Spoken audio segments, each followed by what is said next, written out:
Alright, this is a video to share with you how I look at lighting. So there are three factors that are very important. One is the number of lumen. Second is whether you're installing in an IC rated, basically called insulated okay. Third, it would be the color temperature. So we look at first the lumen. Most of the homes typically runs around 600-ish lumens on a pretty bright can lights. So we want to be brighter than that. I think can go up to maybe 850 to even 1,000. Make sure you choose the LEDs that has dimmable features such that you won't get into too bright situation. You can adjust that. But typically 650 is close to what you typically get from a can lights. So the other part of it is whether it's IC rated. So if you're in, especially homes in here in America, we most likely would choose IC rated just because we usually install the lights with close to insulation. So make sure IC rated. Third is the temperature, color temperature. So you can see a chart here. You see the higher the number, the more bluish tone, and lower the color is kind of a more warmer incandescent or maybe candle lights are closer to that range. I personally prefer somewhere in the 35 to 4,000 ish range. So it gives you pretty natural lights. I think I have a better looking picture of what that may look like.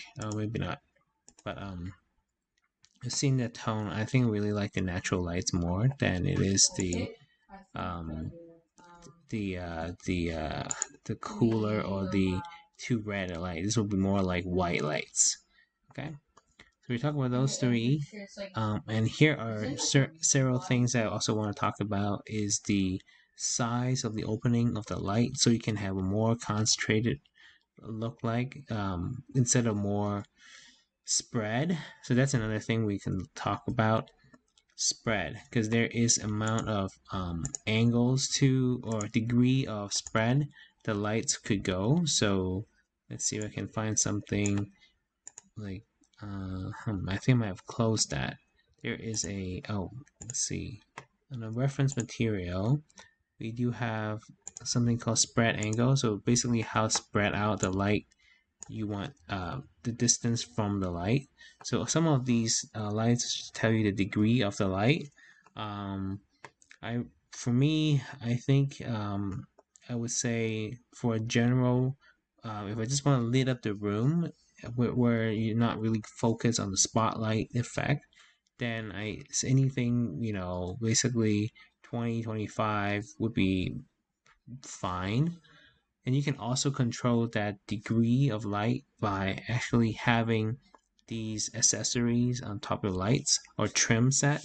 So you can get trim like spot trim. There's a video on that. Let's see if I can find that. Oh, there it is. So you can. This is another reference material. You can find this at the in our in our Excel file. This talks about the type of trim you might want. So if you want to be more focused, then it could be something like a pinhole or a gimbal. Gimbal is actually can rotate it, so you can make it more like like you can find a museum. You can focus on like adjusting the angle. You can have wall wash, which is basically a piece of metal that cover half of your light. So I don't think it's the best. I would say if you really want to get the angle, you might find one that is already with the angle built into the light, or something like a gimbal or something like that, or surface adjusted. But for my purposes, reflector or baffle, those are just kind of spreading out the light. Those are fine for me. So we talked about kind of how focused or concentrated you want your lights to be. And let's see, there's also obviously where you installing that light. So if you're directly in the bathroom where you make contact with water, then make sure your light would be it's basic. Make sure your light is wet rated. So there's wet rated and there's damp rated. So wet rated is you can actually touch the water right, probably right above your shower head or something, or in a shower stall. The other one is damp located, which means you can be installed in the bathroom. It'll be kind of in a steam area, and that'll be fine. So make sure that's also selected properly. I think one the last thing is just reading on some of these. It looks like 90 CRI.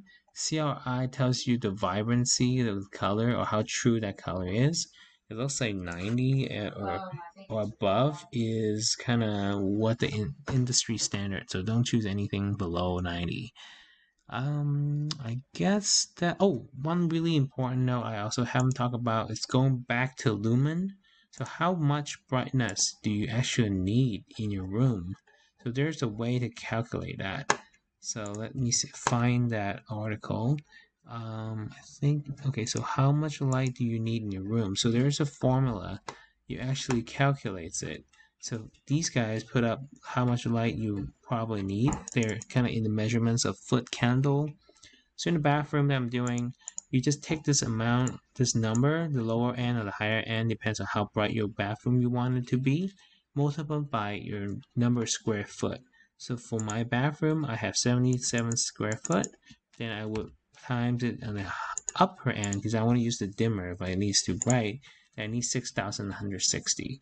So it depends on how many lights you want. If I only want 6 lights in the room, then I need them to be at least 1,000 lumen. But if I have more lights than that, then then you can kind of adjust that. Also, speaking of finding these, so maybe I can just talk about what light I end up picking. So I end up choosing a American lighting company. Let me see if I can show you a picture of it. And it is a 850 lumen. It's all in one. So because some of these light actually require a LED driver, and the one that I looked at does not require that. So that's what I like, but it is quite tall and it's only 2-inch. So that's also what I like. I like my lights to be only 2-inch. So this one is 2-inch wide. So this looks really big, but the opening is only 2-inch, and the height is about 4-inch. So make sure it can fit in your rafter if you're installing those things. So anything that is lower opening, like a 2 or 3-inch, would require a bigger piece in the back. I think that's for heat dissipation. So if you have wider opening, you would have lower depth. For me, I chose this 850. This is the all in one piece. Other higher end products like WAC Lighting or some other company requires an additional driver that hooked up to it, but it still requires that height. I'm not exactly sure why. So, and you can also find different types of trims. So if you go into lighting, you will find round trims. I also found square trims, which is very popular these days. But they're so small, like 2-inch. I feel like I don't want to spend extra money for square versus roundness. And you can also find trims trimless, so you can actually hide the trim behind some kind of maybe extended a wall or some decorative panels or something, so you can hide where the light is coming from. So those are pretty cool effects. But yep, I end up choosing this one with no additional driver. Oh, one more thing about dimming. So dimming, most of these have dimmer. All LEDs mostly are dimmable, and they are typically in these type of format, the Triad, CL, or ELV dimmers. So without knowing the specific, to just say what dimmer you plan to use. Say for example, I'm planning to use a TPL Link, the CASA, and it tells you, hey, you would work with Triad and 4-phase control, right? Finding these keywords is important because you can go to here and spec and type what, how is it controllable, is most triac. So that's how I know this would work. So make sure you check out whether it would be, possible. And also, most of these hours are 50,000 hours for lights. And I also really like this one because the color temperature can be adjusted. So if I want to be cooler, I can, change it the color I like. So that's why I chose this one. And I believe this is also Energy Star. We talked about the IC rated. Also, I see if this is UL rated. It is not UL rated, unfortunately. So that might be another thing that would be good, but ETL is listed. I think that's the one you equivalent for the European or Edison testing laboratory. I guess to the North American standard. I think UI rated or UL rated is for more national. Anyway, I think that hopefully this video will help you finding your lights. Talk to you later.